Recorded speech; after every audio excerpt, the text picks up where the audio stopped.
नमस्कार साथियों। तो आज है 30 अप्रैल 2026। दोस्तों, एज पर एक्सपेक्टेशन मार्केट आज वैसा ही था। मतलब शुरू में एकदम से गिर गया, बट बेस्ट पार्ट क्या था पता है मार्केट की, कि गिरने के बाद बहुत शानदार रिकवर किया, बहुत बढ़िया रिकवर किया। मतलब निफ्टी 50 फर्स्ट हाफ में जितना खराब स्टेज में पहुंच गया था, आज देखिए शुरू भी हुआ था थोड़ा सा वीकनेस के साथ 24,000 के ठीक नीचे 23,996 पॉइंट पे, फिर गिरते गिरते 23,796 पॉइंट तक पहुंच गया था। ठीक है, उसके बाद जब रिकवरी के समय हुआ लगभग 1% के अधिक बीच में रिकवर कर, और ये देखिए निफ्टी फिफ्टी के लिए उतना आसान बात नहीं है।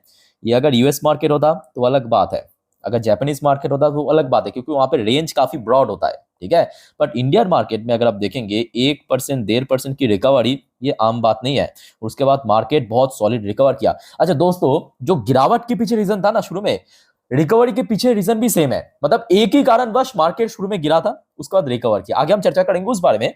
और फिलहाल देखिए निफ्टी 50 क्लोज दिया 24,000 की ठीक बॉर्डर लाइन पे, 23,997 पॉइंट पे, बट एक्चुअल में जो क्लोजिंग अगर आप देखेंगे लास्ट ट्रेड प्राइस वो था 24,000 के ऊपर। ध्यान से देखना, 24,044 पॉइंट पे लगभग 0.74% निफ्टी 50 आज डिक्लाइन के साथ क्लोजिंग दिया, जो कि पहले से उम्मीद भी था कल रात में जितने भी इंसिडेंट हुआ उसके बेस पे। अच्छा, बैंक्स की स्थिति भी शुरू में बहुत खराब लेवल पे पहुंच गया था 54,500 के रेंज पे।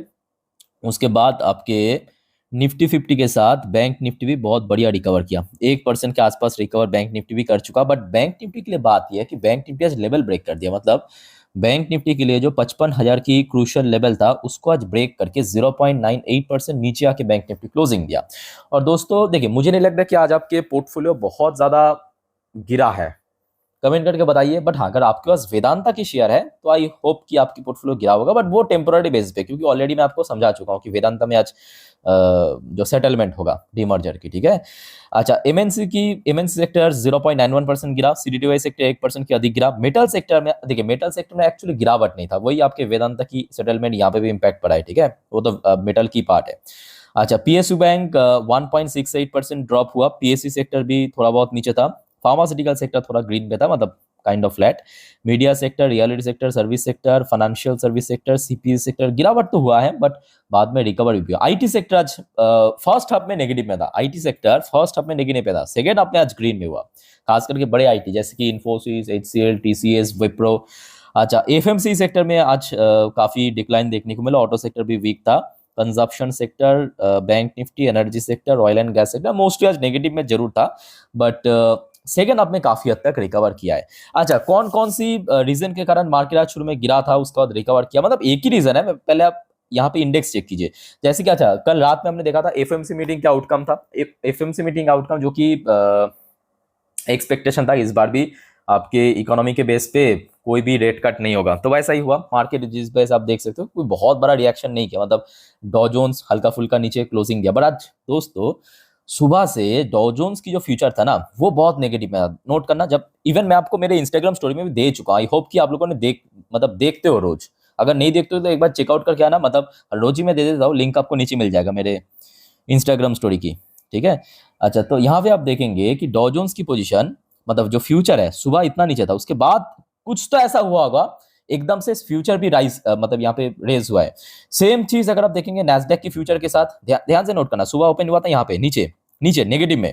ठीक है, उसके बाद देखिए एकदम से स्पाइक किया है, अभी ये दोनों ही पॉजिटिव में चल रहा है। और दोस्तों मैं आपको एक बात बताता हूं, आज मार्केट अगर सिर्फ आधा घंटा मान लीजिए कि 3:30 बजे नहीं 4 बजे पे क्लोज होता, तो ये जो निफ्टी 50 नेगेटिव में क्लोजिंग देख रहा है ना, ये पक्का पॉजिटिव में क्लोजिंग होता। ऐसा मैं क्यों इतना कॉन्फिडेंटली कह पा रहा हूं, आपको आगे समझ आ जाएगा। चलिए उस पर भी लेके चलता हूं।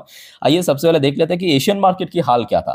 देखिए एशियन मार्केट आज मोस्टली नेगेटिव में क्लोजिंग हुआ, क्योंकि सुबह से एक्चुअली रीजन एक ही है, मैं आपको अभी बताया नहीं, आगे बताऊंगा। देखिए जापानीज मार्केट 1% 1.5% नीचे था, चाइनीज मार्केट फिर भी सही था, चाइनीज मार्केट ऐसा ही था। हांगकांग की मार्केट में आज काफी डिक्लाइन हुआ, मोस्टली इंडेक्स 1.5% करके एवरेज में गिरा है।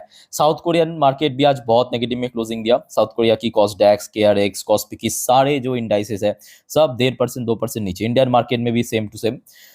ताइवानिश मार्केट में भी करेक्शन हुआ, ऑस्ट्रेलियन मार्केट भी आज नेगेटिव में था। ये खचरा बैक टू बैक पिट रहा है, आगे और पिटेगा, बहुत बड़ा तोप समझ बैठ रहा था, मीडिएटर का काम भाई दलाल बन के रह गया। न्यूजीलैंड की मार्केट आज उस पॉइंट ऑफ व्यू से अच्छा था।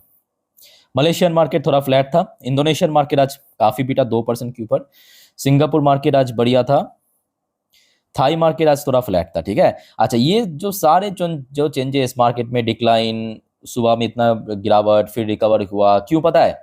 वह ऑयल की वजह से। यही बात आपको मैं कल रात में भी बार बार कह रहा था कि देखिए ये वॉर मेन मुद्दा नहीं है, वॉर थोड़ी ना मुद्दा है, मेन मुद्दा तो ऑयल है। और भारत जो है 90% अपना जो ऑयल की डिमांड वो बाहर से लाते हैं, मतलब इंपोर्ट करते हैं। और दोस्तों आप यकीन नहीं मानेंगे, आज सुबह पता है ये जो ब्रेन क्रूड की भाव कहाँ पे पहुंच गया था, मैं आपको बताता हूँ। आज सुबह $126 पर बैरल पे पहुंच गया था, मतलब नेक्स्ट लेवल की गेन हुआ था, नेक्स्ट लेवल की $126 पर बैरल। मैं मजाक नहीं कर रहा हूं, मैं आपको एक बार दिखा देता हूँ। ये देखिए, ये यहाँ पे आप देखिए, आज जो हाई टच किया सुबह, आज सुबह ही टच किया था, ये देखिए 126। और यही वजह था कि आज मार्केट शुरू में इतना गिर गया था। अब जैसे ही देखिए ऑयल प्राइस एकदम से नीचे स्लाइड किया है, 3.5% फिलहाल नीचे चल रहा है ना। सुबह $126 पर बैरल पे पहुंच गया था, अभी आप देखिए $113-14 पर बैरल, 3.5% नीचे। और यही सेम वजह है कि मार्केट उसके बाद रिकवर किया है। ठीक है, तो जिस वजह से आपको अभी भी कह रहा था कि मार्केट अगर सिर्फ आधा घंटा अगर खुला रहता ना, आज पॉजिटिव में क्लोजिंग दे देता, क्योंकि इंडियन मार्केट जब क्लोज हुआ उस टाइम पे अगर आप देखेंगे ऑयल थोड़ा सा नीचे आया था, मतलब सुबह $126 पर बैरल से 120-21 में था। जैसे ही क्लोज हो गया ना, उसके बाद आप ध्यान से नोट करना, यहां से एकदम से ड्रॉप हुआ, एकदम सडन ड्रॉप।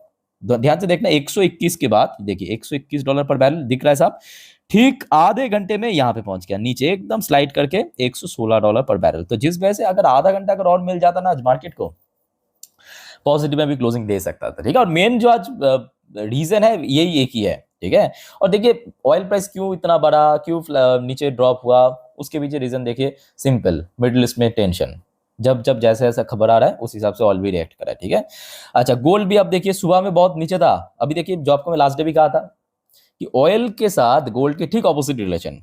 मेरा कहने का मतलब ऑयल अगर बढ़ता है गोल्ड गिरता है, गोल्ड सिल्वर दोनों ही गिरता है। अब ऑयल क्योंकि यहाँ पे स्लाइड कर गया, गोल्ड बढ़ गया, 1.77% ऊपर क्लोजिंग दिया। सेम चीज आप देखिए सिल्वर के साथ भी हुआ। अगर आप मॉर्निंग पे सिल्वर को ट्रैक किया, मतलब एकदम अर्ली मॉर्निंग की बात कर रहा हूं, उस टाइम पे सिल्वर बहुत नीचे था, गोल्ड भी नीचे था।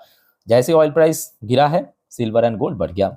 इंडियन करेंसी की वैल्यूएशन दोस्तों आज सुबह क्या आपको पता है, लाइफ टाइम लो 95 पॉइंट समथिंग में पहुंच गया। देखो मैं आपको दिखाता हूँ, ये देखिए 95.39 पे पहुंच गया था, इतना नीचे पहुंच गया था। अब देखिए गोल्ड के साथ कैसे इंडियन करेंसी की करेक्शन यहाँ पे कनेक्शन है। गोल्ड के साथ सॉरी ऑयल के साथ डायरेक्ट कनेक्शन नहीं है, ऑयल के साथ डायरेक्ट कनेक्शन है यूएसडी, यूएस डॉलर इंडेक्स की। अब गोल्ड गिरना मतलब क्या, उसके अगेंस्ट में जो यूएसडी है, यूएसडी इंडेक्स वो भी गिरेगा। अब यूएसडी इंडेक्स जैसे गिरेगा, बाकी जो करेंसी है उसके अगेंस्ट में बढ़ जाएगा वैल्यूएशन। तो वही हुआ, सुबह इतना खराब स्थिति में पहुंच गया, तो उसके बाद जैसे ही ऑयल गिरा, यूएसडी इंडेक्स गिरा, यहाँ पे काम तमाम हो गया। ठीक है, तो आई थिंक आपको समझ आ रहा है ये एक के साथ दूसरा का कैसा रिलेशन है, क्या कनेक्शन है। अच्छा आइए अब कुछ इंपॉर्टेंट जियोपॉलिटिकल जानकारी आपको मैं शेयर करता हूं, पर उसके पहले दोस्तों आप सभी को रिक्वेस्ट करूंगा, प्लीज आप लोग चैनल को सब्सक्राइब कर लीजिए अगर आपने अभी तक नहीं किया, और वीडियो अच्छा लगे तो लाइक करके जरूर एनकरेज करना। ओके, देखिए इस प्रकार की जानकारी आपको मैं हमेशा देते रहता हूँ, बस आप चैनल को सब्सक्राइब करके रखिए। अच्छा थोड़ा सा हम पीछे से शुरुआत करेंगे, पीछे से मतलब देखिए कल रात में आपको मैं बहुत सारी जानकारी दिया था, उनमें से देखिए एक जानकारी आपको ये दिया था कि ट्रम्प दिया रिप्लाई ईरान को। ट्रम्प ने जो ईरान की प्रपोजल था उसके अगेंस्ट में अपना रिप्लाई दिया है। ठीक है, और उसके अलावा एफएमसी मीटिंग, फोन कॉल पे पुतिन और ट्रम्प के बीच जो लगभग 1.5 घंटे की फोन कॉल में बातचीत हुआ, बहुत सारी जानकारी आपको मैं कल रात के 12 बजे वीडियो में दे चुका हूँ। अब उसके बाद से दोस्तों शुरुआत करते हैं। अब देखिए अल्टीमेटली ट्रम्प है तो पगला है ना। अब ट्रम्प क्या कह रहा है पता है, ट्रम्प कह रहा है कि ये जो स्टेट ऑफ हॉर्मुज उसका नाम बदल के मैं स्टेट ऑफ ट्रम्प रखूंगा। अब यहाँ पे बाकायदा अपने जो सोशल मीडिया हैंडल पे यहाँ पे शेयर भी किया ये वाली फोटो, आप देख सकते हो। या इधर आपके पार्शियन गल्फ हो गया, यहाँ पे आप देखो गोल्डन वर्ड से मेंशन किया स्ट्रेट ऑफ ट्रम्प, पूरा पगला गया। है तो पागल बट मूर्ख नहीं है, ये भी जान लीजिए। पागल जरूर है मेरा चाचा बट मूर्ख नहीं है। अब क्या कह रहा है पता है, अब कह रहा है कि देखिए no deal unless Iran abandon nuclear weapon. अब देखिए ट्रम्प को बहुत भले बात ही पता है, जो आपको मैं पिछले काफी दिनों से बार बार कह रहा हूँ, ट्रम्प को बहुत भले बात ही पता है कि ईरान यहाँ पे टोटली ब्लॉक्ड हो चुका है, टोटली ट्रैप्ड में फंस चुका है, क्योंकि ईरान अभी ना इधर हिल पा रहा है, ना उधर हिल पा रहा है, ना उधर मूव कर पा रहा है, ना इधर आ पा रहा है, क्योंकि ये जो ब्लॉकेट किया है स्टेट ऑफ हॉर्मुज पे 90% उसका जो सप्लाई चेन है वो डिस्टर्ब कर दिया। अंदर ही अंदर महंगाई बढ़ रहा है, खाने पीने का सामान, दूध से लेके सब कुछ 60% 70% बढ़ गया। अब ट्रम्प देख रहा है कि भाई इसका पूरा फायदा उठाना चाहिए, तो ट्रम्प ने कल रात में कह दिया कि हम लोग ब्लॉक मतलब जो ब्लॉकेड है उसको हटाएंगे तो नहीं, बल्कि 1 महीना और खींच देंगे। और मान के चलिए अगर 1 महीना और खींच दिया ना, इकोनॉमिक कोलैप्स आ जाएगा ईरान पे। आज ठीक है, अब देखिए बहुत सारे लोग मेरे साथ डिसएग्री भी कर सकते हैं। अब देखिए, अब जो सच है उसको आप टाल नहीं सकता, आपको टाइम के साथ साथ पता चल जाएगा मेरे बात, ठीक है।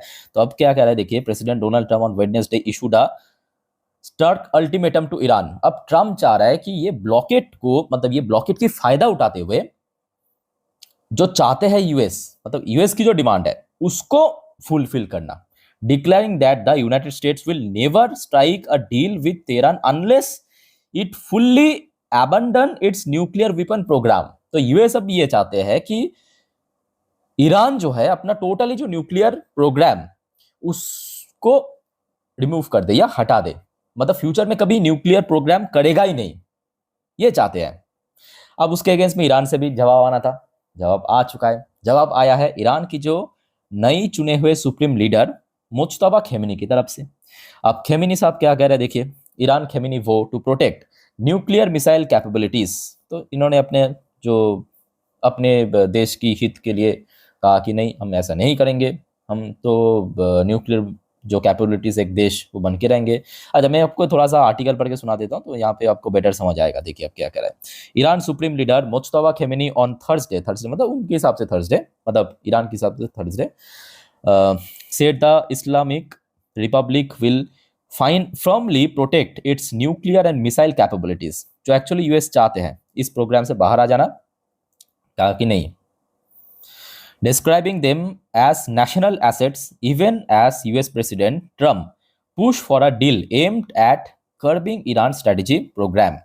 ठीक है, ये देखिए अपना अपना जो ओपिनियन हो सकता है, इसमें मैं अपना ओपिनियन नहीं शेयर, मतलब नहीं देना चाहता, वो अपने अपने देश की अपना अपना हित के लिए कह रहा है, ठीक है। बट ये भी फैक्ट है कि ईरान आज की डेट में यहाँ पे ट्रैप तो हो चुका है, इस बात को आप इग्नोर नहीं कर सकते, जिस वजह से बार बार यूएस को भी थ्रेट कर रहा है कि अगर ब्लॉकेड नहीं हटाया तो हम ये कर देंगे, वो कर देंगे, फलाना फलाना।